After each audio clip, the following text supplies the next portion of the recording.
Hey there, I'm an animated Connor Walsh, which is kind of ironic because people say I'm pretty animated in real life. Anyway, welcome to Walsh Wednesday, my new/old podcast. Let me explain. Back in high school in 2013, I was pressured by some friends to do an impromptu solo acoustic performance in my cafeteria. Believe it or not, people really took to it. And it turned into a monthly musical series I did through the rest of high school. Who said High School Musical wasn't realistic? By college, I turned Walsh Wednesday into a web series, focusing on interviews surrounding community events, charities, and local entertainment in the Hudson Valley and capital regions of New York. Walsh Wednesday spawned several spin-offs such as the Walsh Wednesday Concert Series, Walsh Wednesday Spotlights, and Walsh Wednesday The Reflective Series before its hiatus in 2021. After that, I spent the last 3 years working in radio, honing my craft, conducting unbelievable interviews, traveling to fascinating places, attending mind-blowing events, and meeting some of my personal heroes. Now, with the help of some awesome people I've met along the way, I'm bringing Walsh Wednesday back bigger and better than ever. Let's stay curious, keep an open mind, and as always, I'm glad we get to spend some time. Welcome to Walsh Wednesday. On this week's episode, we speak with actor Johncarlo Zani about the new play he's a part of called Failsafe, which he and his team are gearing up to take overseas to Scotland for the Edinburgh Fringe 2025, the world's largest performance arts festival. Johncarlo and I get into everything from his origins into acting, how he got involved with Failsafe, his time learning under the Stella Adler Studio in New York City, and so much more. Thank you to our Walsh Wednesday All-Stars, all of those who have generously contributed to the Walsh Wednesday 2025 Fund Drive. You can see the list of names on screen or in the description of this episode. And of course, thank you to our Walsh Wednesday Warriors, Jim Robinson, John Newhall, Meg Boyce, and Jenna Hess. These individuals have pledged $100 or more to Walsh Wednesday for 2025, either through the GoFundMe or our Patreon. This episode of Walsh Wednesday is brought to you by Impact PR and Communications, the Council on Addiction Prevention and Education of Dutchess County Incorporated, Dayrock, Lockset Rock Hair Design, and Walsh Valuation. Hey there, everybody, and welcome back to Walsh Wednesday. As always, I'm Connor Walsh, and we got a very special episode for you guys today. This is really special to me as well because it's a little bit of a blast from the past. Johncarlo Zani is somebody that I've known since we were kids. We played soccer together. Then, as time goes on, we both go our separate ways. And then, funny enough, the arts bring us back together. And I'm proud of all the things that he's doing. This guy's got an incredible story, which we'll be getting into. He's currently crowdfunding and working on Failsafe. It's a dark comedy, and there's a lot of great things to come out of that. Going to be talking about that shortly. And then he's also studying at the Stella Adler Studio of Acting in NYC, which that's going to be interesting because we were speaking with people from the Meisner Studio not that long ago. So I'd be very interested to hear the juxtaposition there. So again, I'll say his name again. We have with us actor, thespian, and great soccer player in his younger years, Johncarlo Zani. Johncarlo, how are you? I'm doing fantastic, Connor. Thank you for having me on here. This is so awesome. So awesome to be here. Absolutely. And if I'm not mistaken, since we were texting beforehand, this is your first interview. This is my first interview. Yeah. It goes to you, Connor. You got it. I promise I'll be gentle. First time. I got you. Please be gentle. Which I kind of find interesting, you being involved in the arts and especially in theater and all that. I'm surprised it hasn't come up sooner. But hey, I'm happy to be here, and hopefully this leads to many more. It's like, hey, did you see that Johncarlo guy? We got to get him on ours. So that's a hope. I guess that all depends on how I do here. But yeah, I mean, I haven't really been at the whole theater acting arts thing for that long, honestly. I mean, I started really doing it in high school, and it was kind of a matter of like, the seniors that left made a big gap in the drama club. We need guys for our upcoming musical. So do you want to join? All your friends are in it. You should do it too. So kind of just pulled into it that way, roped on in, and then the rest is history. Here I am now. Rest is history. What was that show that roped you in then? Oh my God. They needed guys for Into the Woods. Into the Woods. Okay. Good show. Good show. Who were you in it? I was none other than the other prince. Oh, Rapunzel's prince. Yes. alongside one of my best friends who also got roped in. He was Cinderella's prince, and it was just a blast. It was just so much fun, just really hanging out with all your friends after school, just playing pretend, just Yeah. being on stage, having a good time together, and somehow along the way finding out that I could kind of sing and I could kind of act, but I didn't think about that too much at that time. I was like, this is fun. Yep. I'm having a great time. I'm with my friends, Yeah. telling a story. That's what it's all about. And it's also funny because, those two princes, you do kind of got to sing for that role. Agony. It's like you really got to get into that. That's a hammy scene. Oh, hammy all the way, all the way. But when you have like your best friend to like, or one of your best friends to like do that alongside, I feel like the chemistry with that must have been fantastic. I think that's what it was. I think we were just locked into each other, just going into it before, just in the audition. We just kind of had that because we had been friends. God, at that point, I knew him since the second grade. So Mm.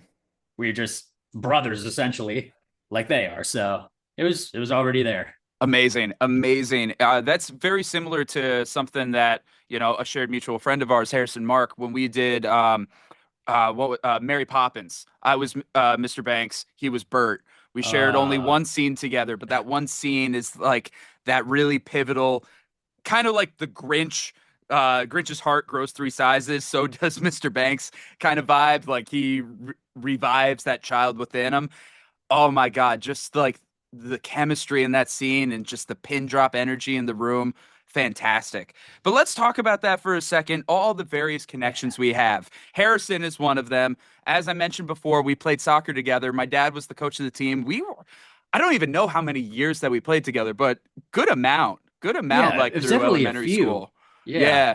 And joking around right before this, how many of his players went into the arts instead of sports, which is ironic. yeah. But then Harrison, you've done a number of shows with, and we'll get into that in a little bit more. But then there's another tie that I really wasn't expecting, Melaine Rodcamp, who we just had on again recently. You Oh, know, no kidding. Melaine. Yeah, yeah. Melaine Rockcamp and her sons. I went to school with. I did Into the Woods with as well. So got roped into to their family a little bit. We would actually go over to their house before rehearsals almost every day after school and like hang out. We would play Super Smash Brothers together, just have a blast, and then go to drama club. It was like the best time ever. It was so great. So yeah, I got to know Melaine as well. Yeah. Oh wow, that's really cool. Shout out to Melaine. You said Smash Shout out to Bros. Melaine. Who's your go-to? Oh, Roy is my boy forever and always. Really? Okay. Very Yes. cool. That's not one that I hear a lot of people typically go towards. Yeah, well, since the days of Melee, he wasn't really good then, but when I was a wee little lad and I was playing Melee at my cousin's house, I saw the red hair, I saw the fiery sword, and that did it for me. So just Roy Main, loyal to him ever since. And then he finally got really good in the most recent game in Smash Yes. Ultimate. He's actually like a decent playable character. So that Yeah. made me very happy. It finally paid off all those years being invested in that character. So Vindicated. yes. Vindicated after all this time. See, I'll admit, I'm a basic bitch here when I say that I go for Kirby a lot. I love Kirby, but I see that for you. You're wearing the pink shirt. I am wearing the pink shirt, absolutely. But not just Kirby. By the time Brawl came around, I love I like Ike. I love playing as Ike. That's a good one too. So, Yes. yeah, no, we'll have to play Smash Bros sometime. Like Okay, we have to now. I still got my Wii. I still have my old Wii and everything. I pull it out every once in a Beautiful. while. So, next time you're back in town, we ought to do that. But sorry, let's get back into the shows, of course. Um, See, this is what happens when you just get two old friends like reconnecting. This is just That's the all it stuff that you're is. gonna get. But Yeah. so yeah, you said how it was really in high school you got into theater, but even then it was just, hey, I'm hanging out with my friends. This isn't anything I'm taking too seriously. When would you say the point was that it did start getting serious for you? Yeah. Well, I would say that at some point in my college career, um, it was maybe going into my junior year. The first 2 years I had gone in, I was like, I don't know exactly what I want to do, but I love video games. I love video games. I love art. I want to maybe try and make those. And I went to Marist College, and they had a new program. It was their Games and Emerging Media program. And I was like, great. I live really close to the college. I can commute, I can save money, and I'll like go and try to figure out how to design games, I guess. Me saying this to myself as an 18-year-old. And just trying to navigate that path. It wasn't working out in the ways that I thought. And like I said, going into my junior year, I was kind of feeling that I needed a switch. And I wasn't doing theater those past 2 years. And I was just remembering back to my senior year, maybe romanticizing it a little bit, that summer of 2016 was like a golden age. And just remembering kind of that feeling and what that was like to make stories and to be in them and to do that alongside your friends and people that you come to know really well when you do theater, because that's kind of just what happens. You get to know people really, really well. And I figured that maybe it was time to step back into it. So Marist had they had a theater minor that I picked up and accumulated into my schedule, and I made a little bit of a degree switch. I went to just the more communications route, and I was just really heavily active at their theater club at Marist, which is the oldest club on the campus. The Marist Theater Guild used to be called, and it just kind of stoked that flame within me again. I loved learning about acting. It was just so fascinating to me, and it felt really satisfying and really kind of fulfilling in a way. Like, I've said this to some other professors and some other teachers that I've had along the way in my acting journey, when they've taught like the acting techniques of like Stanislavski, and more recently for me of Stella Adler. I've just felt like I'm being handed the keys to figure out what human life is like and how to live in a The way. keys of the kingdom, right? Yeah. Yeah, it's just like, wow, this is all out there. It's all like right before me, and you're just giving it all to me. You're telling me how to live, how to be a human. It's like, it's strange when I say it like that, but it's true in a sense. It's acting, it's being a human, how we are, how we do what we do. I And it's just fascinating. I totally agree with that. There's something about being able to perform and to be able to connect with the crowd, and then also find something within yourself as well. Whether it's for me when I'm doing a set, playing original music or cover songs, or whether it is being in a play. So I totally feel you on that. And a lot of my college experiences doing shows were phenomenal as well. And it really kind of grounded me during that time. And it led to a lot of the connections. And funny enough, somehow, some way, led me to my girlfriend today of nearly 3 years. So Wow. that's a long story. I'll have to tell you afterwards, but it's a crazy domino effect how that happened. But that's really, really cool. And then here you are, you're at Marist, you're doing all that. And unfortunately, then the pandemic comes along. 2020, that was when you were graduating, right? That was your last year? Yeah, Yeah. it was. Yeah, it's funny you bring that up. It's the semester before, the fall of 2019, Hmm. my senior year, I had went abroad to London Oh, to kind of, wow. yeah, to study theater there, and that was an amazing experience. Getting exposed to the theater scene over there and learning about it, and taking a little bit of acting classes over there, and then come back in the spring ready to take my knowledge forward again and do the spring productions. And we thankfully were able to. We were able to put on Oh, our production of lucky. Chicago, and then like a few weeks later, we went on spring break. Never went back. Wow. Funny enough, the show that we were supposed to do, our opening weekend was the week that we were told to get the hell out. Yeah, so we never got to do our show, which is strangely ironic. Have you ever heard of the play or the musical The Mystery of Edwin Drood? I have not actually, no. So it's oh shoot, I'm going to screw this up. No, it is Charles Dickens. It was Charles Dickens' last work, but it was Ah, unfinished. So one of the things about it is that it has multiple endings to kind of be like, which way was Charles Dickens really going to go with this? very So when you cool. do the play, there's multiple different endings. It's unfinished and you don't know where it's going to go. And just like the play itself, it went unfinished for Oh, us. oh man, too Yeah. real, too real. It was way too real. It was, and I even remember telling people back in February, it's like, we're doing such a good job with this, but like for some reason, I can't see us putting this on. I don't know Oh why. no. And then when that all happened, they look at me, it was like, Connor, it was you. Like you did this. Like, I guess so. So obviously the pandemic, it was a bit of a dry spell. Not a heck of Yeah. a lot was going on. But funny enough, you and I got back into performing around the same time, doing a lot of similar things. The way that we reconnected was on the set of Pretty Little Liars. What was that like for you being a part of that TV show? Yeah. Oh my God. First off, just any production, any like film, television production of that caliber that is able to like actually come together and do what they set out to do, which is film the show. Yeah. It's a miracle. It is a miracle that any of that, all those moving pieces come together at all. It's insane. I'd say that having done background, I say that also having worked as a PA on a set before. My first job, kind of out of COVID, was on the set of White House Plumbers, which also Oh, great shot, show too. All around here, yeah, right around all here. around in the Hudson Valley, yeah. Yep. And that was a 5 month shoot, I believe. Limited series, 5 episode, hour long each.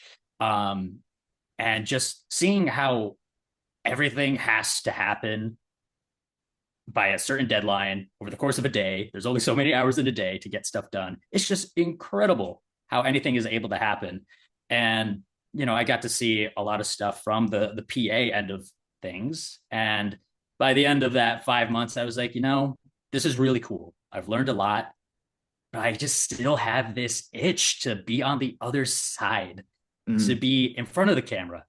And that's what prompted me to kind of go and dive back into acting again and to seek out background acting because I was working on the HBO set. So I was getting a lot of wind of other stuff, other projects that were happening. And I eventually came across Pretty Little Liars, and they needed a bunch of young folk to be some high schoolers. So I was like, hey, Yep. I got you. And then I happened to stumble across you, and that was amazing. It It's was so like, this is funny. so strange. It was so funny because I remember like I think my dad worked with your mom fairly around that time, like recent, and they were both talking, catching up, and saying how it's like, oh, my son's doing Pretty Little Liars. Oh, my son's doing Pretty Little Liars. So I kind of had an idea. It's like, oh, maybe I'll see you. Maybe, just maybe. But then I think you were just chilling on one of the bleachers as we're waiting for scenes. And I'm like, yo, Giancarlo? And it was just kind of so random. And it was like, there we go. There we go. Yeah, that's all it took. It was just right time, right place, because not everybody is called on all the days and everything. So we just happened to Exactly. be there at the same time. And as you know, there tends to be a lot of downtime as a background actor. Yeah. So we were really able to meet up again and be like, this is a little serendipitous, isn't it? From Right. soccer to acting, here we both are. Yeah. No, it's funny. And one thing about that downtime, you became a very popular person if you brought a deck of cards. Like you could be like the nerdiest or the most introverted or the most repulsive person, but if you had a deck of cards with you, you'd have like the hottest girls surrounding you because they needed to do something. That is the secret that they don't tell you. Yeah, and I can say that because I was single at the time. It's like, sorry, Alex, nothing happened, babe.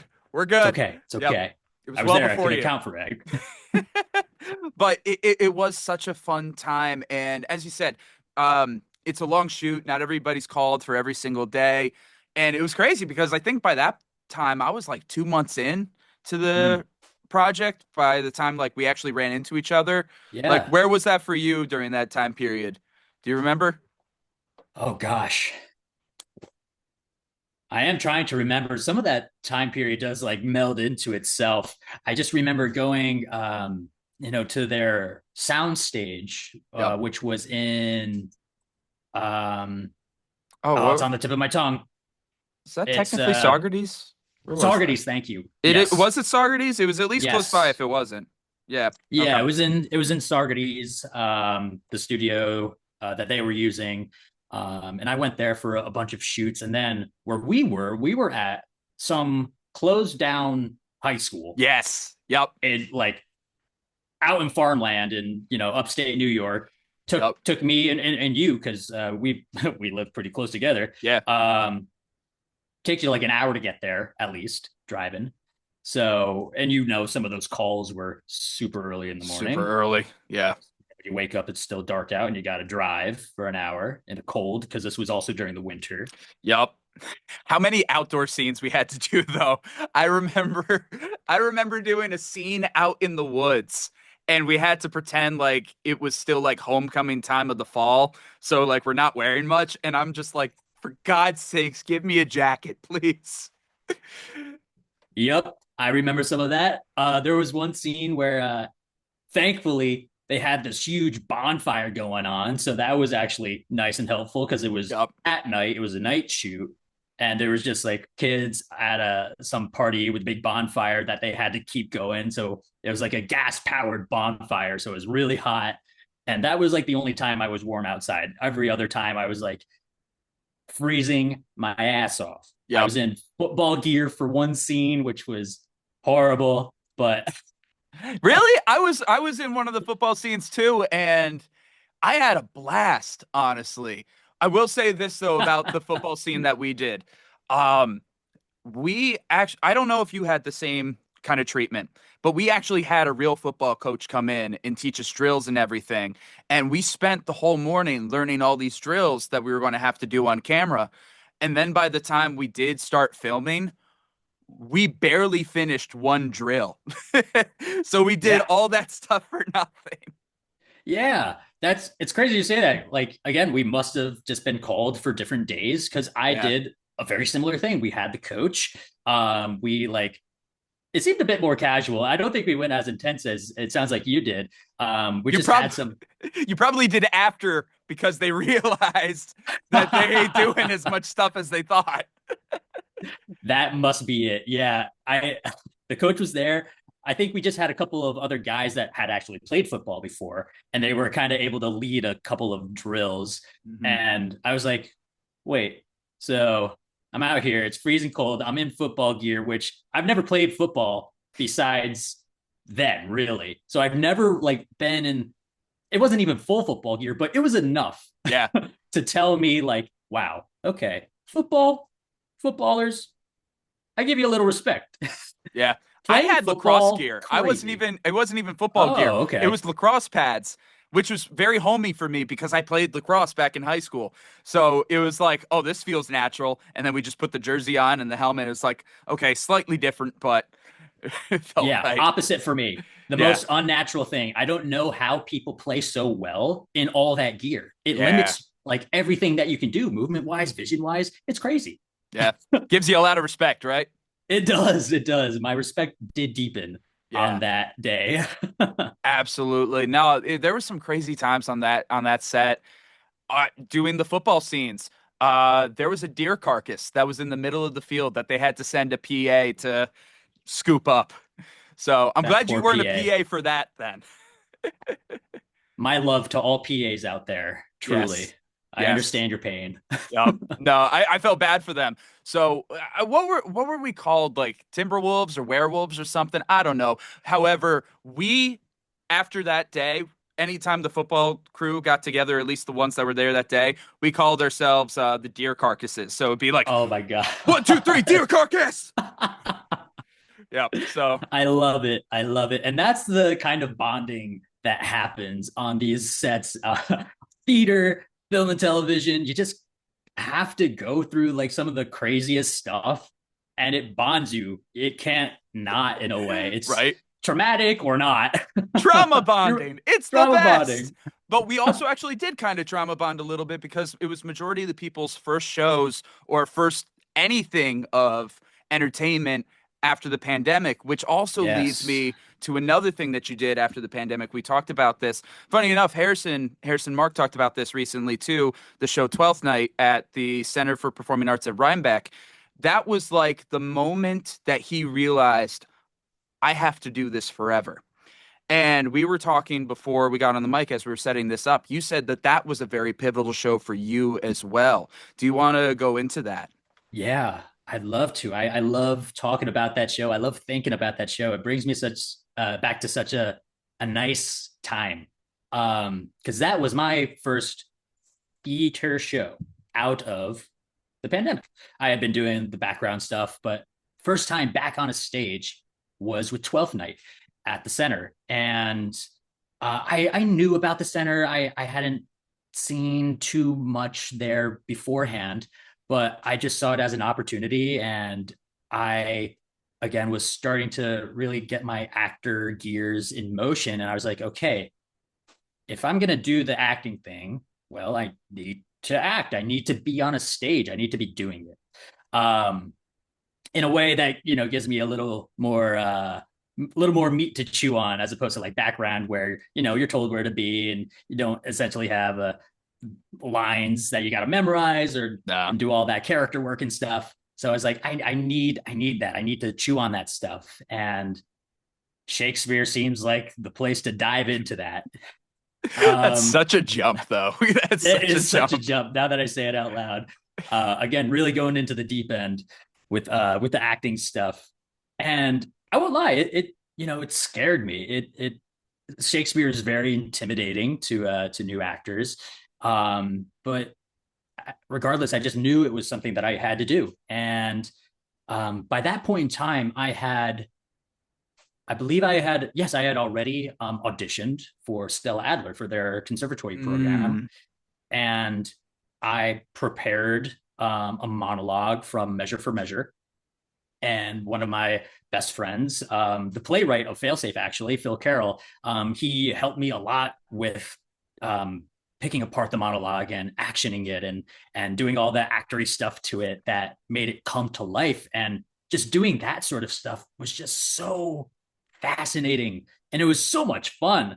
Shakespeare can be fun, everybody. It can be so much fun. No, it absolutely can. Hell, I've done Romeo and Juliet. So it was like, I feel you. I've done it. I've been there. May not be as fun for me to read, but actually acting it out was a really, really impressive experience. Yeah. So I feel you. Yeah, absolutely. And yeah, so just bringing what little bit I had worked on with Shakespeare through Angelo and Measure for Measure into Rhinebeck, I felt like that set me up pretty well, apparently, because I got cast as the Duke Orsino in 12th Night. And it was just such a lovely time with all those people. All those actors are so amazing, so incredible. They all brought so much life to their characters and to that show. And it was so refreshing to do that kind of a show, that comedy, with all of its antics and gender swapping and all of its love that it pours out. It was just such a good time. Even now, like talking about it, I'm like romanticizing it because that's how it like lives in me now. It's so wonderful. And it really helped set you on a path like that, kept you going. I'm the ad ref, calling a timeout on this week's episode to tell you about our sponsors. Baseball has umps, you idiot. I don't have an umpire outfit, okay? Sue me. Hey there, I'm the ad ref, calling a timeout on this week's episode to tell you about our sponsors. Next up to the plate, we have our friend Philomena Finelli from Impact PR and Communications. Philomena? Thanks, Connor. I'm Philomena Finelli, CEO of Impact PR and Communications and a media maven, which is a fancy way of saying that my team and I help companies get in the news, transform leaders into thought leaders, and cut through the clutter with messaging that matters. And we do it all with a smile. Our agency was named the Woman-Owned Small Business of the Year for 2024 by the Metro New York District Office of the U.S. Small Business Administration, and we received the Gold Stevie Award for Women Run Workplace of the Year, which is an international recognition. But it's not about the awards, it's about the personal interactions. We at Impact PR and Communications pride ourselves on crafting meaningful, results-driven public relations campaigns that are tailored to meet and exceed our clients' goals. If you want to learn more and talk to my team and I, visit prwithimpact.com and let us know that you found out about us from Walsh Wednesday. Thanks, Philomena. Before I hand it back over to the ad ref, I want to let you know about a special performance I have coming up. On Father's Day, Sunday, June 15th, I'll be doing a special solo acoustic Father's Day performance at Heritage Financial Park, home of the Hudson Valley Renegades. I'll be performing from 12:30 to 2 o'clock ahead of the game, Hudson Valley Renegades versus Greenville Drive. You can find information in the description of this episode. That's enough out of me. Play ball! This episode of Walsh Wednesday is brought to you by Impact PR and Communications, the Council on Addiction Prevention and Education of Dutchess County Incorporated, Dayrock, Lockset Rock Hair Design, and Walsh Valuation. Johncarlo, one second. Hold on. Actually, this might be fun for you. Hold on. Here, Coach Walsh, come and say hi. Hello, Johncarlo. How are you? Hey, Coach Walsh. Long time no see. I'm doing well. How are you? Good. I run into your mom every once in a while, and we talk about how great our sons are.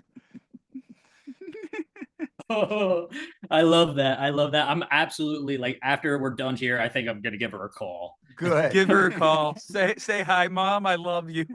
Yeah, exactly. Oh, my God. So good to see you. Yes, I still have such fond memories of you guys out on the field. It's you guys gave me so much fun. Yeah, we talked about that. We talked about our soccer days. Yeah, absolute same. I think being on your team, playing with Connor, I think that was probably the most fun I had playing soccer. Hell honestly. Yeah. It was just Very so fun. good. Yeah. I'll let you guys go, but good seeing you. Yeah, and good seeing you continue too. good luck on the acting stage. Yeah. Thank you very much. Really appreciate that. That's exciting. Very exciting indeed. All right. Bye. I'll help you out with the ink in a little bit. Terry Walsh, everybody. Terry Walsh, legend, living legend. Yep. As he said, you were also doing the stuff for the Stella Adler Studio at the same time, and I think that's a really good segue into talking about that. That's where you are right now. You're in your apartment in New York City, right? Yes, I am. Yeah, so that's so cool that you're working a part of that studio, and I think it's really interesting because we had some people who studied the Meisner method and teach the Meisner method. It was I always screw up the acronym if I'm not reading it. The Academy for Film, Television, and Performing Arts. I might have forgotten one thing. I love them. David and Nan Wilson, great people. Long acronym though, so I apologize if I butchered it. But they're fantastic. And David Wilson, he studied under Meisner, and talking about that and how the Meisner method is a lot more reactionary and in the moment.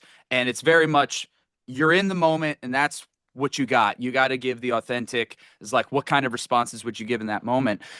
The Adler method, from what I'm aware of, really, really dives into the character development and kind of really dissects it. I might be wrong, so I would love to hear it from somebody who is currently doing it right now, especially because Meisner and Adler come from, if you have like a big tree, kind of like a spider web or whatever, they come from the same areas, but just kind of diverged. Yeah, that's absolutely right. It all comes back to Stanislavski. Yes.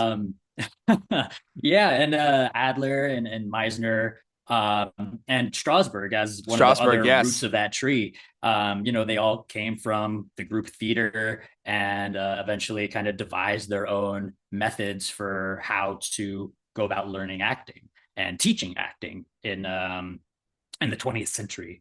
For Adler, I'll give you the mantra that really attracted me when I was trying to figure out where to get my acting training. And that mantra is growth as an actor and growth as a human being are synonymous. So really considering the human behind the character and underneath the character that informs the character, the truth that has to live through the character.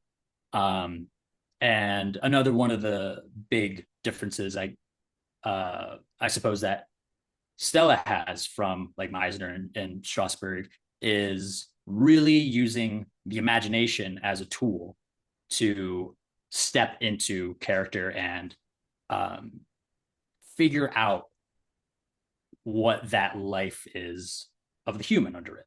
Because we see characters at a certain point in their lives at a certain period of time where a lot of stuff has happened to them to make them who they are. And then our job as the actor, in a way, is to reverse engineer. You know, when you act, when you get cast in something, you're handed the script, you're handed the words. That's the final thing that happens. The words are the last thing that happen. There's a lot of stuff that has to happen before all those words are said. You know, the chosen words are chosen for a reason because of the circumstances, because of what that character is experiencing, what they have experienced all throughout their life. So as the actor, it's up to us to determine what that is. And that's not always necessarily given to you in the script. A lot is given to you in the script. You can figure out a lot from what the playwright gives you.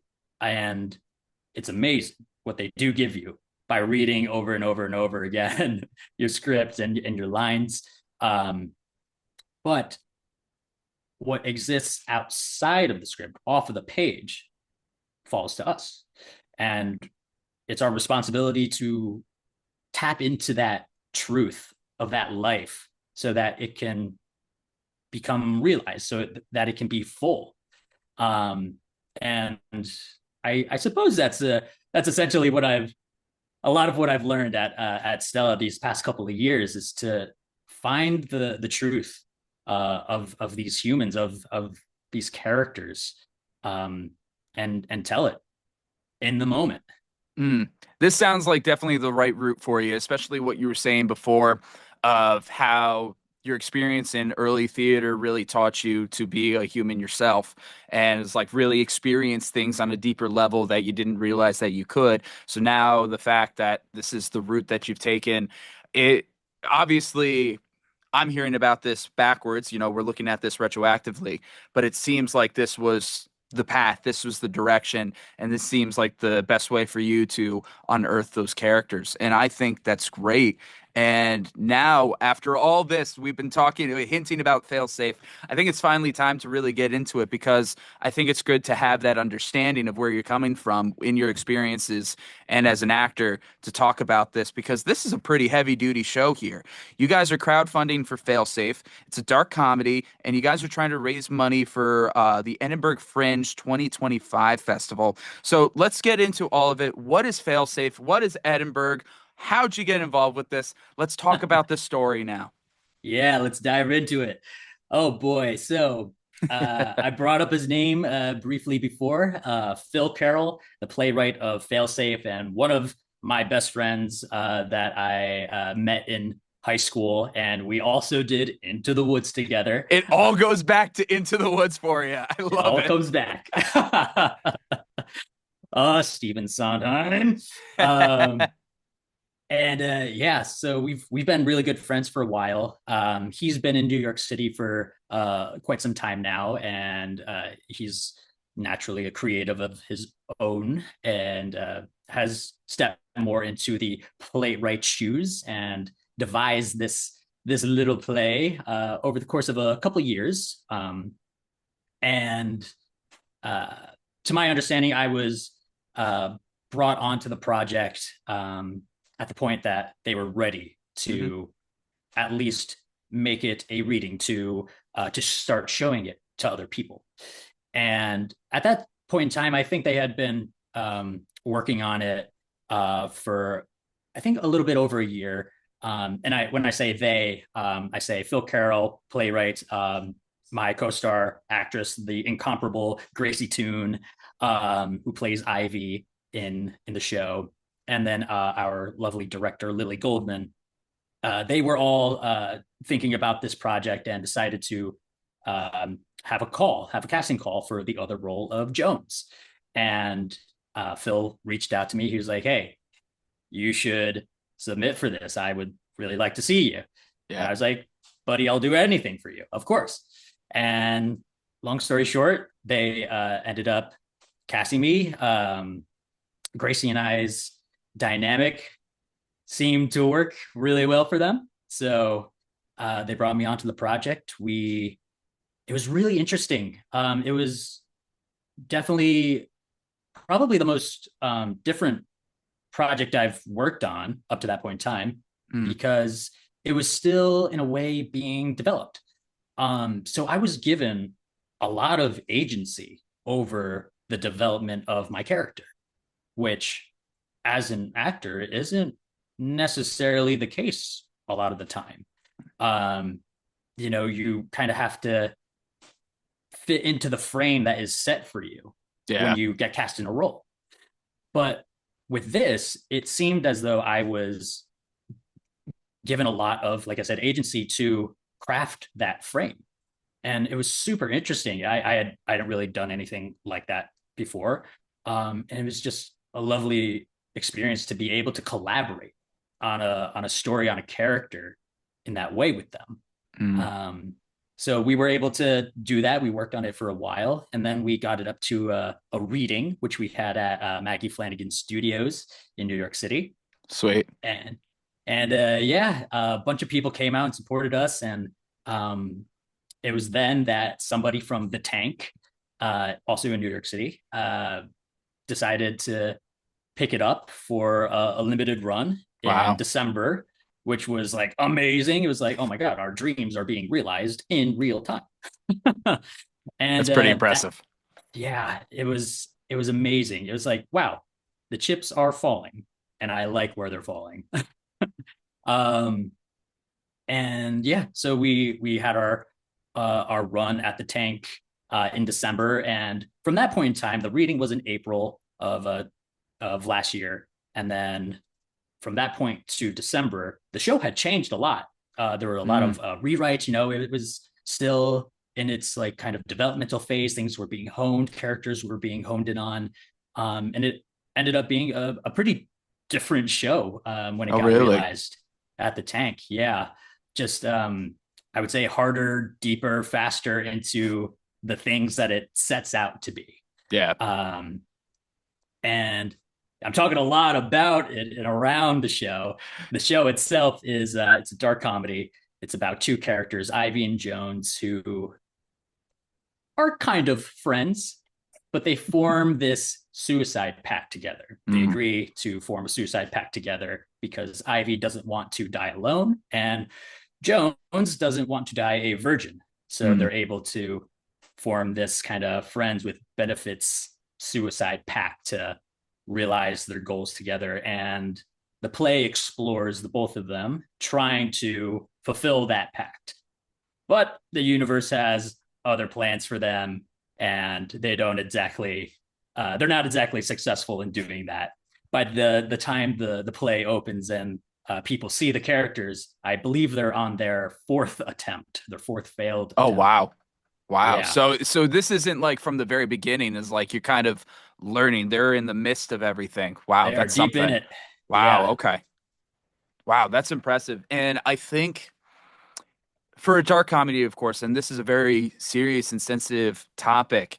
I've had a number of friends and family who have passed away from suicide.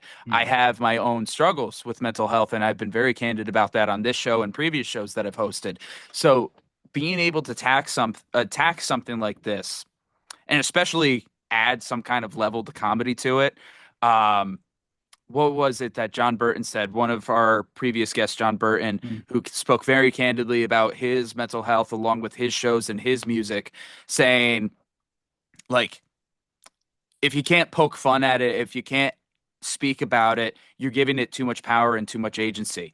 So when you can actually kind of come at it and poke a little fun, have some light with it, but also address it at the same time, that's when you take a lot of the power back.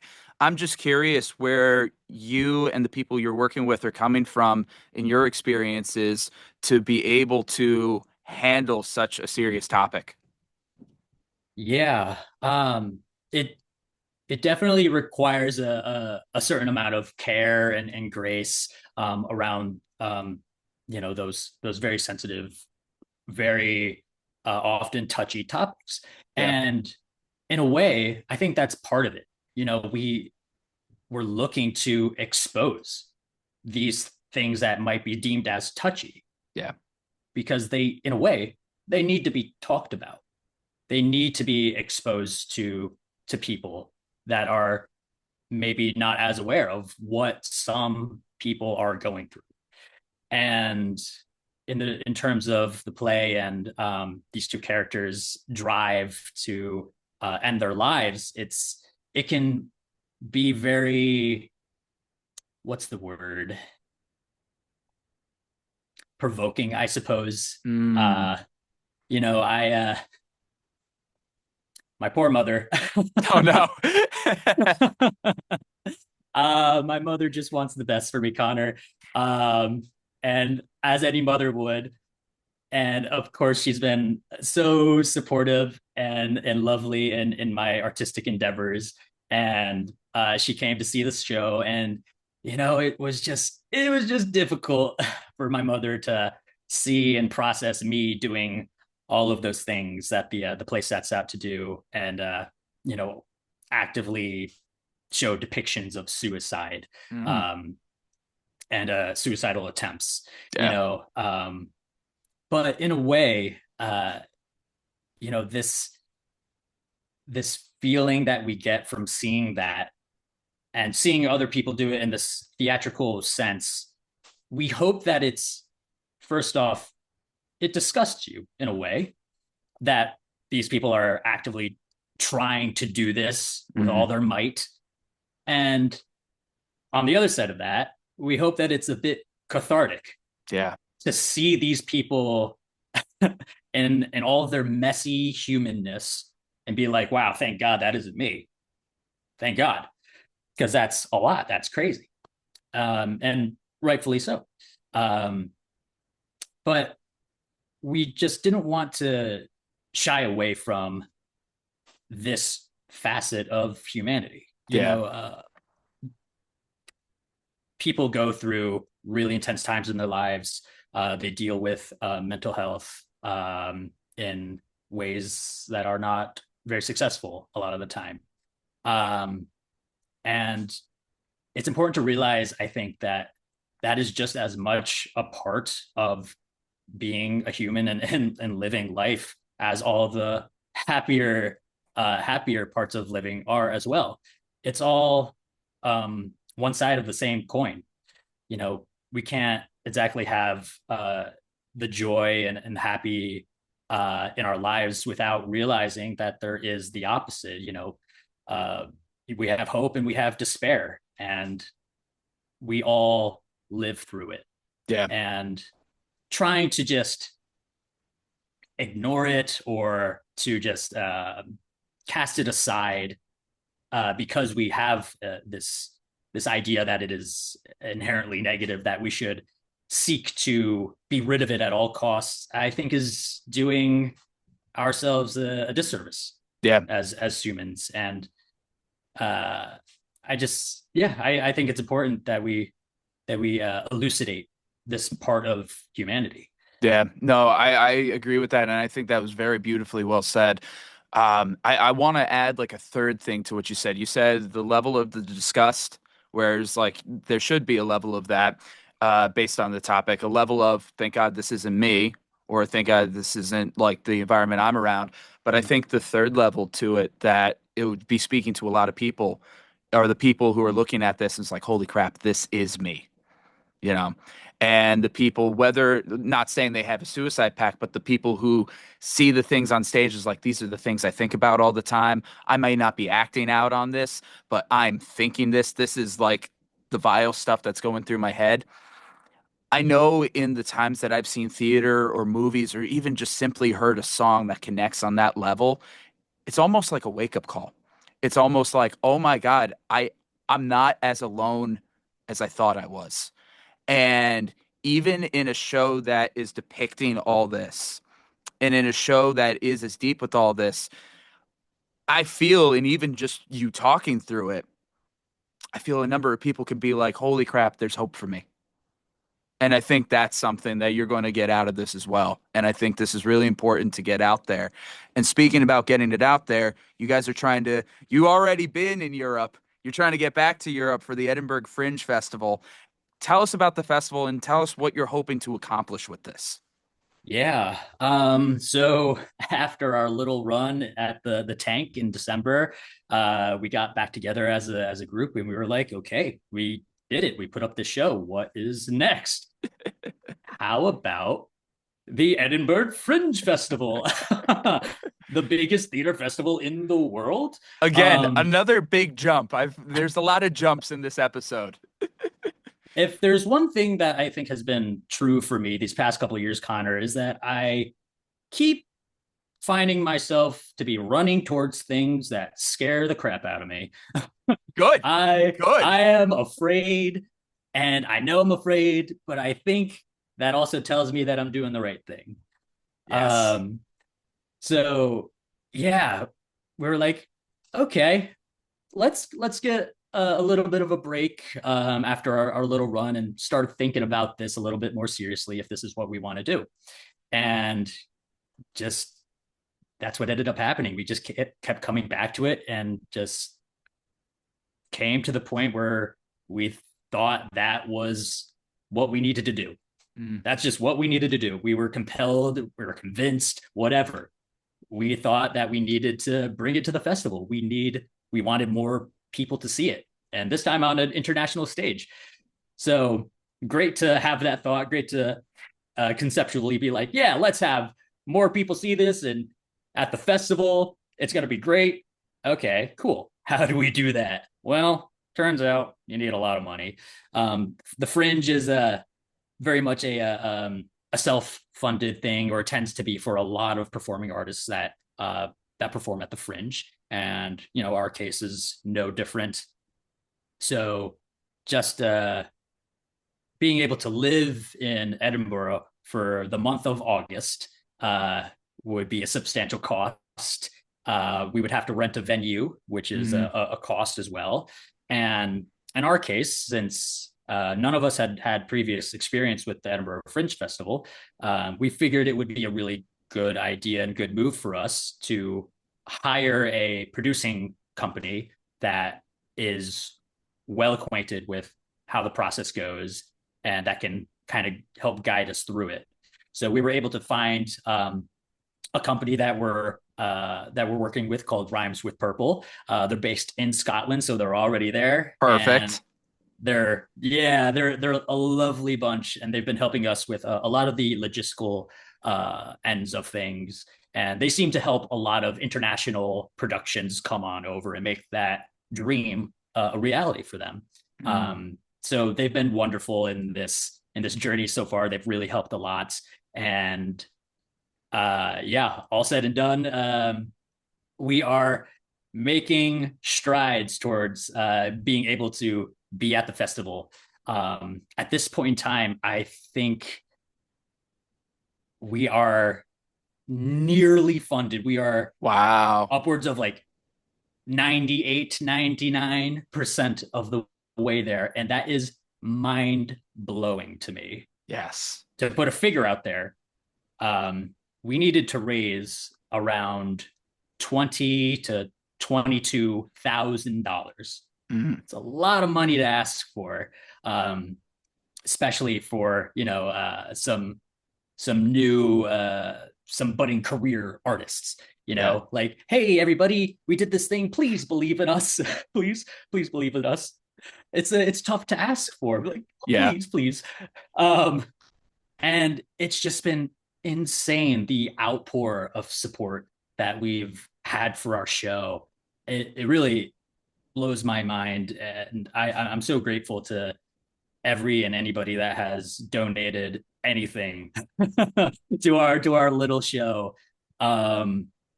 We still have a few months left before we really work on getting ourselves over there. And we're hoping to get to fulfill a couple contingency items, because we have to pay for things in British pounds, and the US dollar isn't doing the best at the moment. So the conversion rate, Yeah. we don't have to go into that, but No.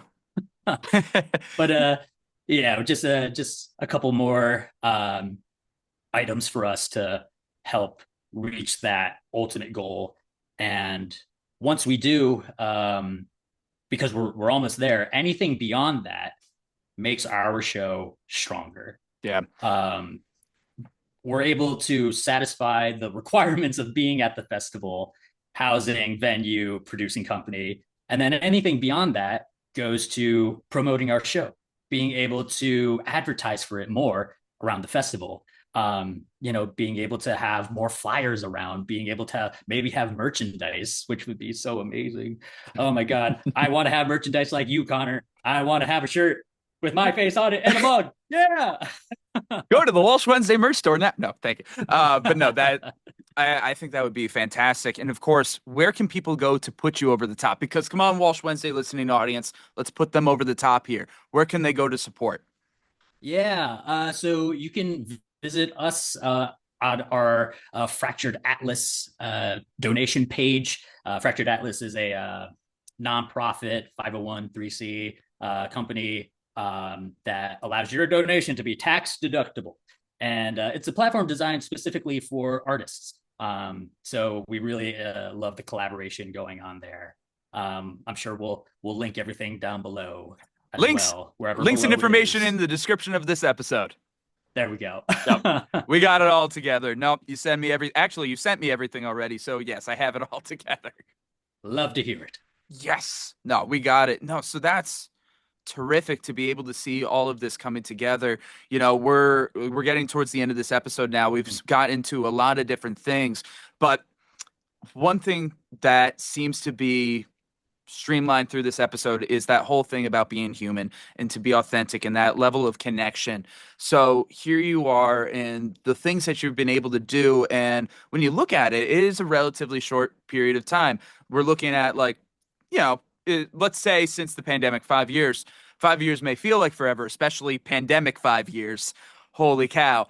But, it's impressive what you've been able to do. So what do you say about your journey, about the growth in your career? And what do you say to anybody who might be listening right now, hoping to be on a similar journey?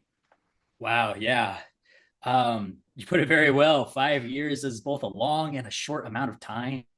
When I was really starting to have the seed of thought in my mind of, okay, maybe acting is the direction I'm wanting to head in, I just knew that I needed to start. I just needed to do something. And what that ended up being for me was, background acting, and then a community theater production. And then eventually I took an online workshop with Stella Adler. And then that inspired me to keep moving that ball forward and auditioning for the studio program. And it just started with me feeling like I needed to do something. And maybe that was born out of the pandemic, of a lot of time to just sit and not do too much and to think a lot. But I just felt like I needed to do, and acting is doing. So yeah, I think you just have to start somewhere, and that oftentimes can be terrifying. Like I said, I've been facing a lot of fear in my life, I think, over these past 5 years, and trying to decide what it was that I wanted to do with my life, and feeling like I needed to make the perfect choice, and not necessarily knowing what that perfect choice is, because spoiler alert, kids, perfection is a myth. It is. It's true. It is true. So just being able to face that, and being able to have the support of friends and family as well, really helped push me into that fear. And back then I saw that fear as something I needed to overcome. If I did the thing I was scared of, then I would learn more about it and I wouldn't be as scared of it anymore. But also, spoiler alert, things things are always kind of scary because you always run into new things. So this point in time, I've been able to learn, I think, a lot of how to live alongside that, as it is a facet of being a human, how we deal with what the world throws at us and how we can keep moving forwards. And it all starts with just doing something, just diving in. That's fantastic. The overall theme of this, do something, be human. I love it. Johncarlo, this has been fantastic. And of course, make sure that you check out the crowdfunding for Failsafe, the dark comedy. Make sure that they get to Fringe. They're this close. Let's put them over the edge so you can give them that extra bit of sponsoring or their own merch like Walsh Wednesday or whatever it might be. Make it cushier and a little more comfy for them as they step into the fear to make this happen. It's a great show. I'm excited for it. I'm excited for everything that you learn at the studio. And dude, it's just so good to reconnect. Johncarlo, it's been a pleasure. It has been an absolute pleasure, Connor. This has been so needed. I love this. Fantastic. And it's time for that sign off now. You good for it? So your name and spend some time. Yes, sir. I All think right. we got it. Let me. All right. I'm Connor. I'm Johncarlo. And as always, we're glad we get to spend some time. And that's a wrap on this week's episode. Much love to our sponsors this week, Impact PR and Communications, the Council on Addiction Prevention and Education of Dutchess County, Locks That Rock Hair Design, Walsh Valuation, and Dayrock.